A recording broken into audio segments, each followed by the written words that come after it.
Ngayong araw nga guys ay isinama tayo ni Papa Cool sa kanilang events sa Las Piñas, sa Daten. Kaya ito, dali-dali na nga kaming nagbibihis kasi maaga kaming aalis at pupunta ron. Kaya naman kung makikita nyo yung mga sapatos nila baka shoe kasa yan. Sama ko nga pala dito sila Papa Cool, si Mama Cool at ang Papa Cool Squad. Ay oo nga pala, kasama ko nga pala pumunta dyan si YM Isidro. Tignan nyo nga naman guys yung mga outfit nila, parang magnininong sa may binyag. Matik talaga tong mga to kapag ako nagkaanak ninong to lahat. Ano pang hinihintay nyo? Let's go! At dito nga sa ating pagbibiyahe guys, dito katabi ko nga pala si Unyo Chappy. Tignan nyo, wala pa kaming isang oras ng bibiyahe, tulog na agad. Gusto ko sanang sundutin yung ilong para may istorbo, pero sabi ni Anthony, wag daw, baka magalit. At sa aming ang paglalakbay guys, kala ko nga nasa airplano kami nakasakay kasi parang nasa Himpapawid kami. Yung pala, nasa Skyway lang. At dahil nga sa wala pa kaming almusal, eto, nag-almusal nga pala kami sa Chowking. Eto nga pala si Papa Bong, half Chinese, half Japanese. At eto naman si Kuya Jason ng Team Abno, buti na lang wala tong dalang kulambo. At eto naman ang bunso namin si Anthony, ang may-ari ng SM ay Este, nagmo-model pala sa SM.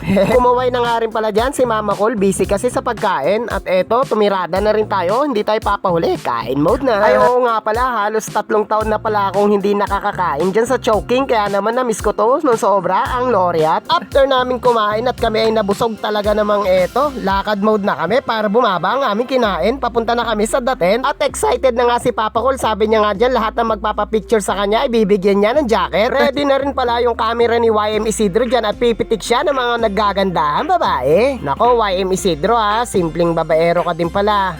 Cheers lang. Sama pala natin dyan ang Jok Jok TV, ang BA Vlogs. Andyan din si Boss Tatang TV at si Blindsman. Kasama rin pala natin dyan ang Team Abno, Papa Mac TV at syempre, di papahuli si Unyo Chappy. Ay oo nga pala, saglit lang, may nakalimutan ako, si Mama Cool. Shoutout kay Mama Cool, ang asawa ni Papa Cool, ang nag-iisang lalaki sa amin.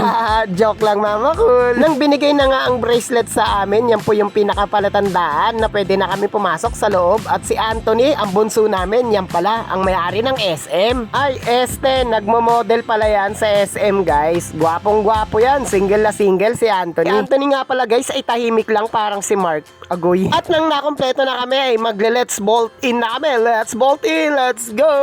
At ito na nga ang pinaka-exciting part dahil minsan ko lang maranasan to. Papasok na kami sa Daten. Ito po ang unang pagkakataon na makarating ako rito sa Las Piñas. Sabi kasi ni Papa Cool, marami daw vlogger, mga sikat na vlogger ang pupunta rito at magpapapicture nga ako dito. Kaya naman labis ako nagpapasalamat dahil in-invite tayo ni Papa Cool dito sa events na ganito, lalo na sa Mosmo at Dencat Philippines. Iba't ibang klaseng vape nga pala ang ihahandog nila rito para ipakita sa inyo. Meron nga ritong laro guys kung saan isang suntok lang ay magkakaroon ka ng vape kung ikaw ay mananalo. Kaya nga sa unang suntok ni Papa Cool, sabi niya 50% lang daw yung suntok na ginawa niya. At ito naman ang 100%.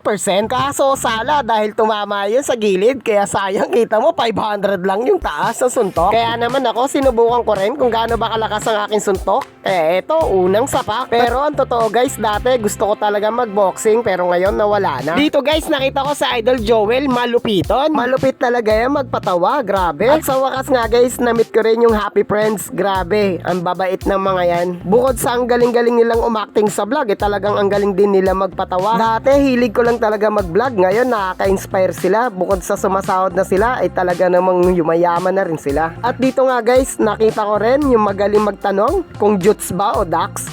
Ang sagot nga ni ate girl dyan, Jutes ka daw. Andito rin pala guys si Boss Reker kung saan sila ang nag-MC ni Kines. Kaya naman laking tuwa ko talaga na makita ko sila in personal. Dito nga guys, ang dami rin nagpapapicture kay Papa Cool. Shoutout sa'yo.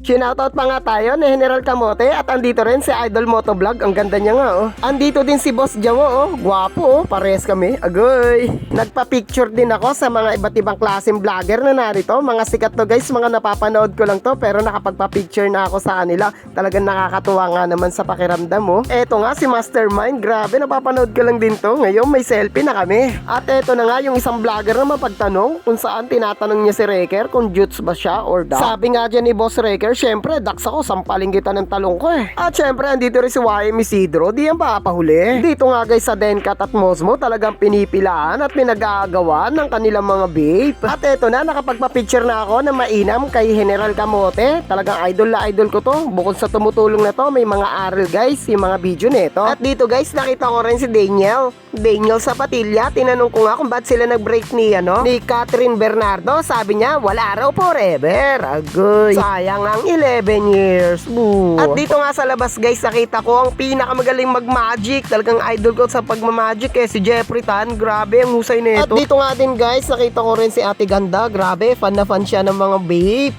Kung saan nagustuhan niya raw yung Mosmo, Philippines at Denkat. At dahil nga kumain nga sila Papa Cool at ang kanya mga kasama, at ako naman eto ang nag-a-assist sa kanila. Ako na rin ang namimigay ng mga vape at stick. Dito kailangan nakafollow ka lang sa Mosmo Philippines, ganun din kay Papa Cool at sa Papa Cool Squad. At meron nga rito guys sumali, isang MMA na babae. Hindi MMA fighter kundi MMA sa kusina. Grabe rin tong babaeng to, lakas sumunod. Ito nakita ko nga rin si Cherry White at si Pacboy, talaga naman nag-selfie na lang kami ni Boss Hammerman. Inggit ako doon. After namin mag-selfie ni Boss Hammerman, syempre hindi ako papahuli, papaselfie din ako kay Idol Cherry White. Nyami. Ang kinis-kinis niya, tamputi. Syempre nakita ko rin dito, ang Chaka White. Grabe guys, ito lang sa lahat ng vlogger, ito lang ang yumakap sa akin. Pero maraming salamat sa mainit na yakap, Ate Chaka White. Dito nagpa-picture na rin ako kay Pacboy. Grabe guys, lamang lang ako ng 2 hilod sa kanya at 1 ligo. At dito patuloy kami nag-iikot-ikot ni YM kung saan talagang hinahanap namin si Lokong Joren. Kaso wala yata si Lokong Joren, sayang naman. At dito nakita rin natin ang idol natin si Zainab. Dito bukod sa napakaganda niya ay napakasiksik niya pa. Grabe. Sana all na lang talaga nakapagpa-picture sa kanya. Nanghingi na nga rin pala ako ng sticker kay Boss Hammerman. At ito pala ang ating mga nagagandahang mga boss, kung saan talaga naman ang kukit din nila Agad. Sila pala ay mga half Chinita, half Chinese. Kaya kaway na lang sila. Ito naman si Boss Endra. Grabe, napakabait nito. Solid na solid to guys. Ito ang kumonta kay Papa Cool. Ito naman yung gwapo namin bunso, si Jok Jok, si Unyo Chappy. Kita mo Chappy Chappy. Ito naman si Babe, si Kuya Vincent, tutulog-tulog pa, si YM Isidro, grabiness. Syempre si Papa Bong, Blinds Mine, shoutout sa iyo. Syempre andyan din si Bay Vlog, si Kuya Angelo. Ngayon PWD muna siya. Syempre andito din yung dalawang magkumpare, si Jason ng Team Abno, at syempre si Papa Mac TV, ang misteryoso ng Kabanatuan. At syempre hindi papahuli si Gala, si Papa rin, at ang pitik ni Gala. Andyan din si Mama Cool, kaway-kaway lang si Papa Cool. Agoy, gwapo talaga ni Papa Cool. Salamat Papa Cool na marami. Kasama din pala natin si Boss Tatang TV. Agoy. Kaya naman eto, pauwi na kami. Maraming salamat Papa Cool sa pag-invite at pagsama sa akin. Grabe, ang laki ng saya ko dyan. Let's go!